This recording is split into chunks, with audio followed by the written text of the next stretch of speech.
여러분, 안녕하세요. 저는 올해 74 정금순이라고 합니다.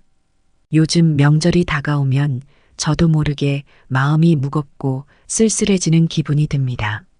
한때 명절은 우리 가족에게 정말 특별한 시간이었어요. 남편과 사랑하는 자식들이 한자리에 모여 함께 차례를 지내고 명절 음식도 나누며 시끌벅적하게 웃고 떠들던 그 시간이 아직도 눈앞에 선합니다. 하지만 그때의 소중한 순간들이 이제는 점점 더 멀어져 가는 것 같아 마음이 허전해져요. 저는 명절 준비가 하나도 힘들지 않았습니다. 명절 음식도 혼자 척척 해내며 오히려 즐겁기만 했죠. 그저 가족들이 함께 모여 보내는 시간 자체가 저에겐 너무도 큰 행복이었으니까요. 가족의 웃음소리와 따뜻한 말 한마디가 저에게는 가장 큰 보상이었답니다. 하지만 자식들이 하나둘씩 결혼을 하고 각자의 가정을 이루면서부터 명절의 모습도 조금씩 변해가기 시작했어요. 예전처럼 자식들이 명절이면 우리 집에 모이는 일은 점점 드물어지더군요. 처음에는 자식들이 바쁘고 각자의 삶이 있는 거니까 충분히 이해하려고 노력했어요.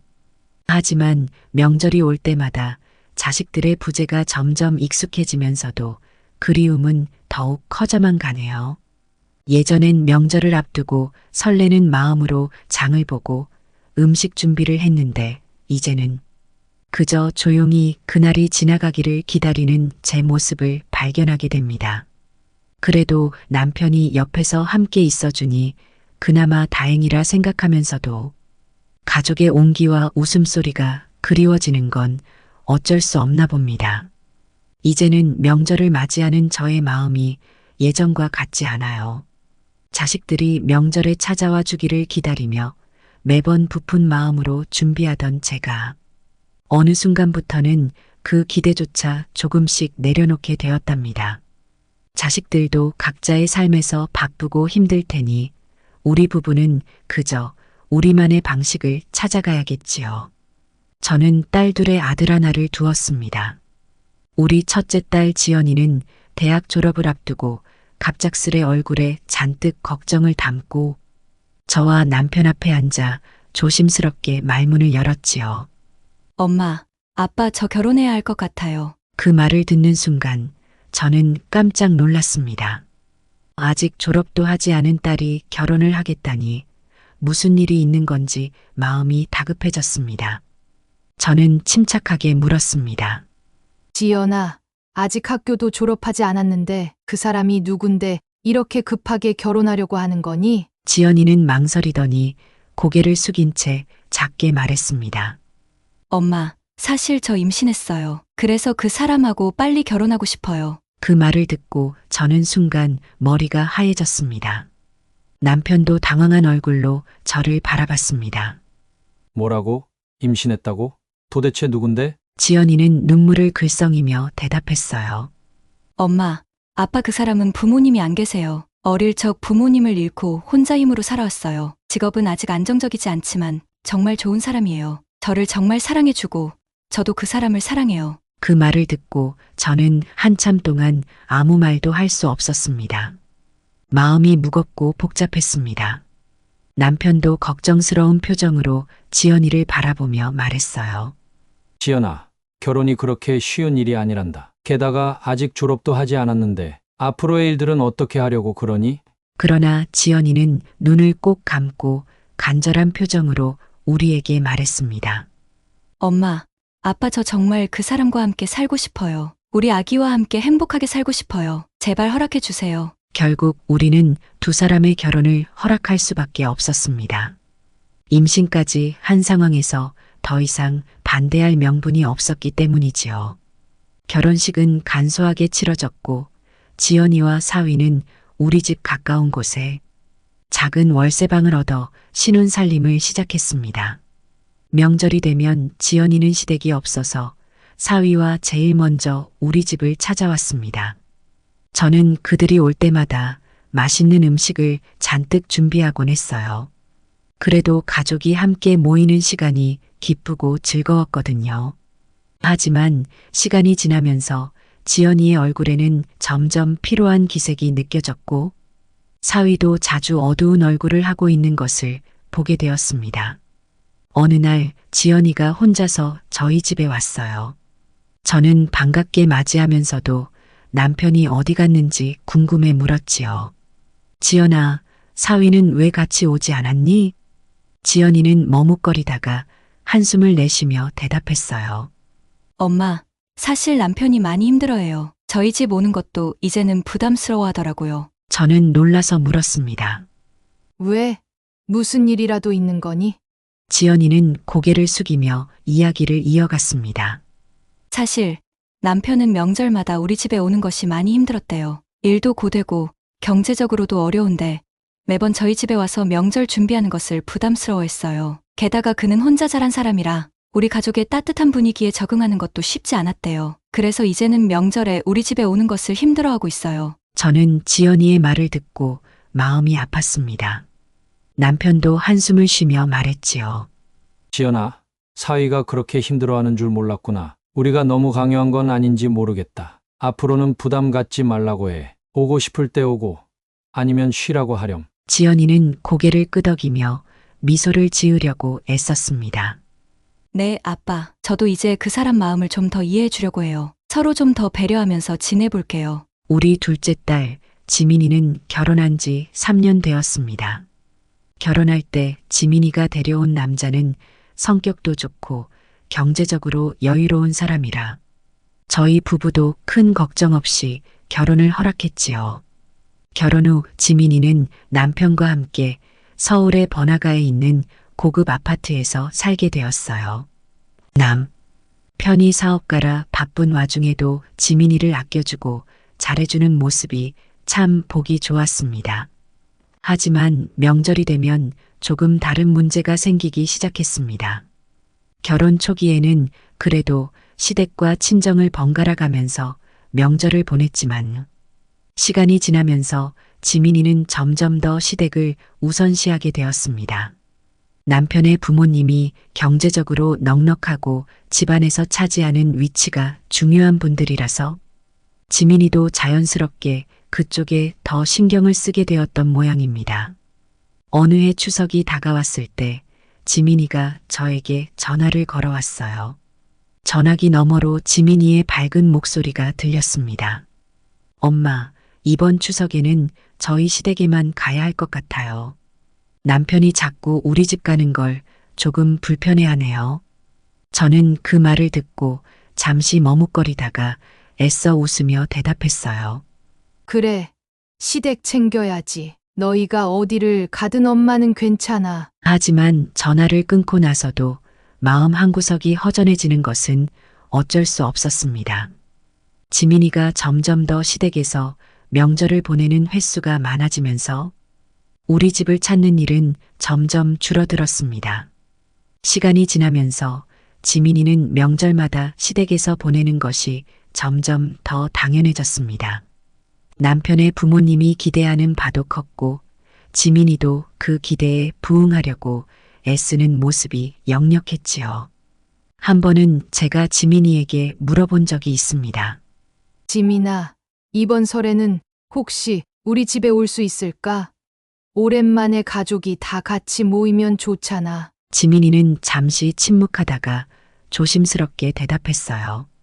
엄마, 저도 그러고 싶은데 시댁에서 집안 친인척들이 많이 오셔서 그런지 이번에도 친정에 안 갔으면 하시더라고요. 아버님이 사업도 하시고 거기서 인사드리는 게 더 중요한 일이라고 하셔서 저는 이해하려고 노력하며 말했습니다. 그래, 내 입장을 이해한다. 내가 그쪽에서 잘 지내는 게 중요하지. 그러나 제 마음은 여전히 아쉬웠습니다. 명절마다 우리 집이 아닌 시댁을 택하는 지민이의 선택이 서운할 때도 많았어요. 그럴 때마다 남편과 저는 서로를 위로하며 그래도 자식들이 자기 삶을 잘 살아가는 게 제일 중요한 거라 말하며 마음을 다독이곤 했지요. 우리 막내 아들 현민이는 몇 해 전 중소기업에 취직하고 얼마 지나지 않아 결혼을 했습니다. 처음 만난 며느리는 참 단정하고 똑똑한 사람으로 보였어요. 유명한 학원의 강사로 일하고 있어서 그 분야에서 이름도 제법 알려져 있더군요. 처음에는 그 모습이 얼마나 자랑스러웠는지요. 하지만 시간이 지나면서 며느리의 성격이 생각보다 까다롭다는 것을 알게 되었습니다.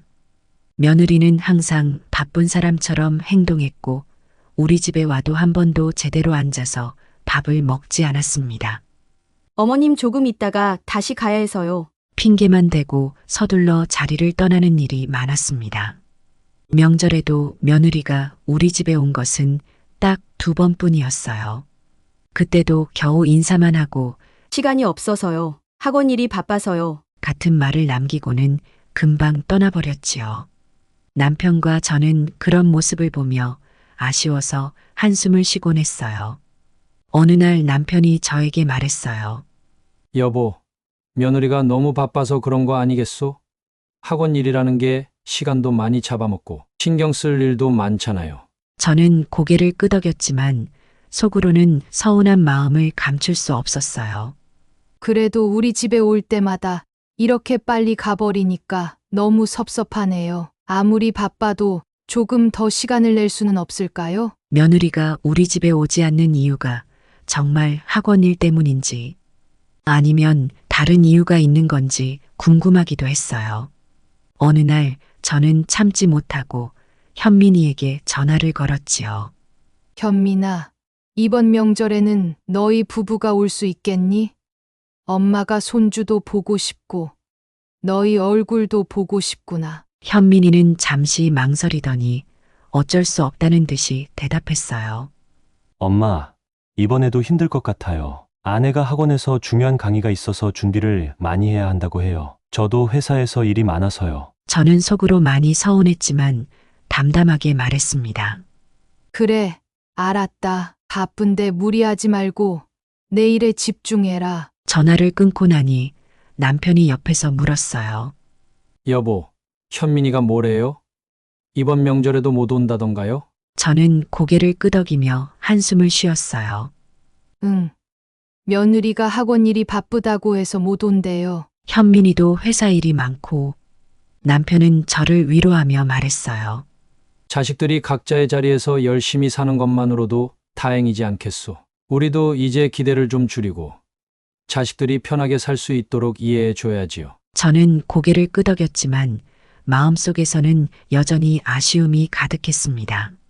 그날 저녁 남편과 저는 함께 차를 마시며 이야기를 나누었습니다. 남편이 먼저 말했어요. 여보, 우리 자식들이 그렇게 바쁘다니 조금 이해해 줍시다. 우리가 너무 부담을 주면 안 되지 않겠소? 저는 차 한 모금을 마시며 대답했어요. 네. 당신 말이 맞아요. 그래도 자식들 얼굴을 보지 못하니 마음이 허전해요. 특히 명절에는 다 같이 모여서 웃고 떠들던 시간이 그립네요. 남편은 제 손을 잡고 따뜻하게 말했습니다. 그래요. 나도 아쉽지요. 하지만 이제는 우리 둘이서도 충분히 즐겁게 시간을 보낼 수 있으니 그걸로 위로를 삼읍시다. 저는 고개를 끄덕이며 미소를 지었습니다. 맞아요. 자식들이 자기 자리에서 잘 살아가고 있는 것만으로도 감사해야겠지요. 우리도 우리만의 시간을 더 소중히 여기며 살아가요. 남편은 저를 바라보며 한숨을 내쉬었어요. 그렇죠, 여보.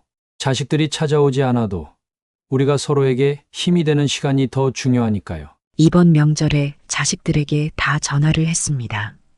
엄마다.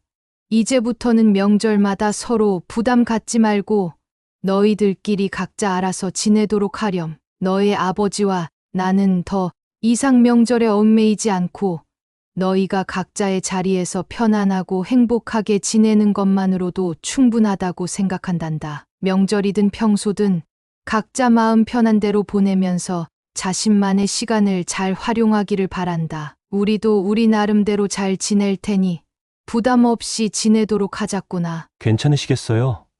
두 분이 지내시기 적적하지 않으시겠어요? 걱정하는 말은 했지만 반기는 기색이었다. 그렇게 우리는 또 한 번의 명절을 조용히 보냈습니다. 자식들이 오지 않아도 남편과 함께 조용히 차 한 잔을 나누며 서로의 이야기를 듣는 시간이 참으로 소중하게 느껴졌어요. 이제는 자식들이 각자의 자리에서 행복하게 잘 지내기만 해도 그것만으로도 감사한 마음이 듭니다. 두 딸들과 사위들 그리고 현민이와 며느리가 명절마다 오지 않더라도 저는 그들이 각자의 삶에서 행복하길 바라고 있습니다. 남편도 저를 위로하며 말했지요. 여보, 우리가 자식들을 너무 기다리기보다는 서로를 더 아껴주며 살아가기로 합시다. 저는 남편의 손을 잡고 미소를 지으며 대답했습니다. 네, 맞아요. 자식들이 찾아오지 않아도 우리는 여전히 서로를 위해 그리고 우리 자신을 위해 행복을 찾아가기로 다짐했으니까요. 이제는 우리 부부도 우리의 삶에 더 집중하며 서로에게 의지가 되는 시간을 더 많이 보내려고 합니다.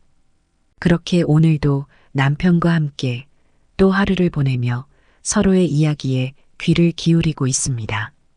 오늘의 이야기를 통해 가족과 명절의 의미에 대해 다시 한번 생각해 볼 수 있는 계기가 되셨기를 바랍니다. 여러분의 명절은 어떤 모습이었나요?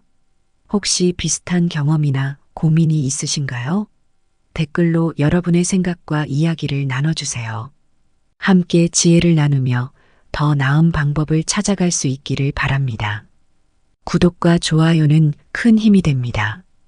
다음에도 더 좋은 이야기로 찾아뵙겠습니다. 지금까지 시청해 주셔서 감사합니다.